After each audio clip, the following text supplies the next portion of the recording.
দ্বিতীয় স্বামী রকিবের কাছে ফিরতে চাইছেন মাহি। ঢাকাই সিনেমার দর্শকপ্রিয় নায়িকা মাহিয়া মাহি মাঝে চলচ্চিত্র থেকে দূরে গিয়ে স্বামী, সংসার আর রাজনীতি নিয়ে বেশ ব্যস্ত ছিলেন। বিয়ের 2.5 বছরের মাথায় সংসার ভাঙল এই অভিনেত্রীর। চলতি বছর ফেব্রুয়ারি মাসে ফেসবুকে ভিডিও বার্তার মাধ্যমে খবর জানিয়েছেন ঢালিউড অভিনেত্রী নিজেই। আপাতত স্বামী রকিব সরকার আর তিনি আলাদাই রয়েছেন। খুব শিগগিরই তাদের আইনি বিচ্ছেদের প্রক্রিয়া সম্পন্ন হবে। তবে মাঝে বেশ কয়েকবার নিজেই সামাজিক যোগাযোগ মাধ্যমে জানিয়েছেন একাকিত্বে ভুগছেন তিনি। তবে কি স্বামী রকিবের কাছেই ফিরে যাবেন মাহি? সম্প্রতি এক সাক্ষাৎকারে সে কথাই খুলে বললেন অভিনেত্রী।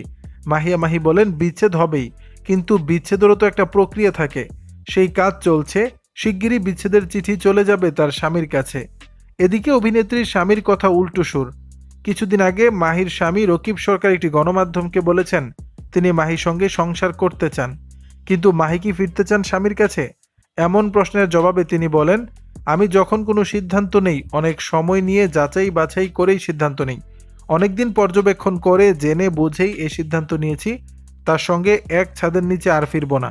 কারো সঙ্গে সম্পর্ক খারাপ হয়ে গেলেও তাকে নিয়ে একটা লাইনও খারাপ কথা বলতে পারি না। এটি আমার ভালো গুণ না খারাপ গুণ বুঝি না আমি। প্রসঙ্গত 2021 সালে রাজনীতিবিদ ও ব্যবসায়ী কামরুজ্জামান সরকার রকিবকে বিয়ে করেন মাহিয়া মাহি। এটি মাহি ও রকিবের দ্বিতীয় বিয়ে ছিল। দর্শক, বিষয়টি নিয়ে আপনাদের মতামত জানাবেন নিচের কমেন্ট বক্সে।